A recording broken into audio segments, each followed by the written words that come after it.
If you're going to sit here and talk about things like maturity, innovation, heritage, culture, a pioneering fusion of flavors that continues to quench our desires this many years later, you might be forgiven for thinking that I'm only talking about this particular whiskey, when the truth is the same can be said about a particular man and his music. You see, in every generation, in every corner of the world, the gods convene to conspire. And this one time, on the Wednesday of July 6th, 1938, in the Sonabata region of the Belgian Congo, they met to give us a child by the way of a railway worker and a market stall lady.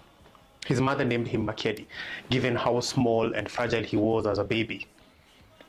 And 4 years later, his father had gone back to the soil and he was left alone with his mother and siblings. He dropped out of school, picked up a rudimentary guitar made of sticks, a string, and a tin, which he learned how to play simply by observation, by looking at other musicians. There was no teacher to teach him. He had no, apprentice, nothing. He just watched and learned. His name is Francois Luambo Makiadi, but everyone else simply called him Franco. And when he matured into teenage, him together with other musicians formed a band. They were not really the greatest act at the time in Leopoldville, but all good things take time, and this band took time.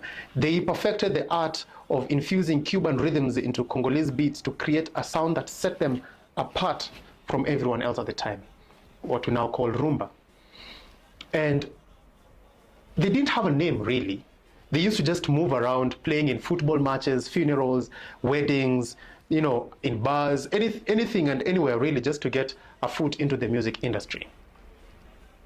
One of the bars that they frequented was called the OK Bar, owned by a man called Oscar Kashama. Now, one day when Franco was around 18, they were sitting around trying to figure out a name for the band.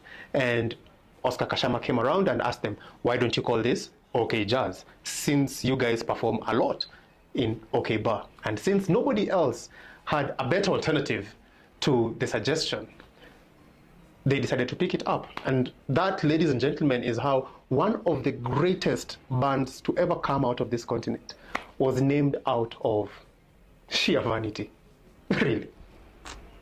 So the OK Jazz would later on become TP OK Jazz in the 60s. TP meaning tout puissant, that means all powerful. So literally TP OK Jazz means the all powerful band from the OK Bar. Fitting though, because at the height of TP OK Jazz, they had produced 1,000 songs, over 150 albums, and they had about over 30 musicians in their fold, and not just any musicians. We're talking about Simaru Lutumba, Jean Jesus, Vicky Longomba. We're talking about Joski Kiambokuta, Madilu System, Pongolov, and Sam Mangwana. Yeah? During that time, the band was so big that they had to split themselves into two. One part of the band is to perform in Kinshasa, and then another one toward the rest of the world, performing in Africa, in North America, and in Europe. So captivating were their performances that they had a motto, or is it even a warning to their concert goers? And it said, on entre OK, on so KO, meaning you enter OK and you leave KO, you leave knocked out, which is also the name of their debut album as a band. TP OK Jazz was not just a band, it was an institution, it was a musical school, it was a family, it was a movement, and at the head sat the musical wizard himself, Franco Luambo Makiadi. One of the founding members of TP OK Jazz, who many Kenyans might recognize the name, is a guy by the name of Vicky Longomba. Now, Vicky Longomba is the father to Awilo Longomba, right?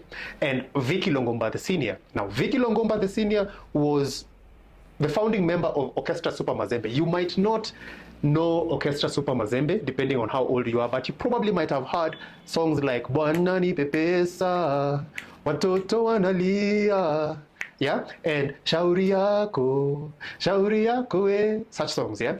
Now, Vicky Longomba Senior, now it goes down. Vicky Longomba Senior is the father to the Longomba brothers, Lovi and Christian Longombas. Now, those ones I'm sure you know, because in the early 2000s, they were the thing in the Kenyan music industry. They produced songs like You're My Queen, I'll never ever ever never let you go. Oh, yeah, those guys. So basically, the Longombas brothers, yeah, their grandfather was a founding member of TPOK Jazz. And by the way, it is when Vicky Longomba exited TPOK Jazz that Franco took over as at the helm of the band.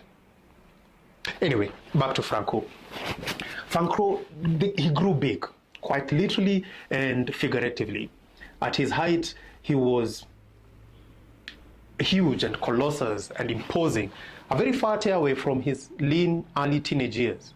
Yeah? And his name reverberated across the Congo and into the rest of Africa and Europe. Somewhere in between, he converted into Islam and changed his name to Abu Bakr Siddiqui, though that particular name does not feature anywhere in any of his records. Back home, Franco was the MJ of Kinshasa.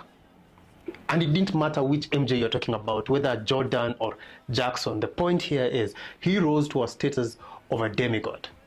You know, he defined and defied popular culture. Whatever he did, whatever he wore became a trend. He was the first black non-politician to live in Kinshasa in the 1960s. And that is not a small deal by any measure. You know, he was a forerunner of the sound that he exported to a point where the president of his country granted him the title of Le Grand Maître, meaning the great maestro. Forgive my French. And so I will end this first part just the same way I began, that if I'm going to sit here and talk about a maverick spirit, I could be talking about this liquid gold or that. See you in the second part. Slange.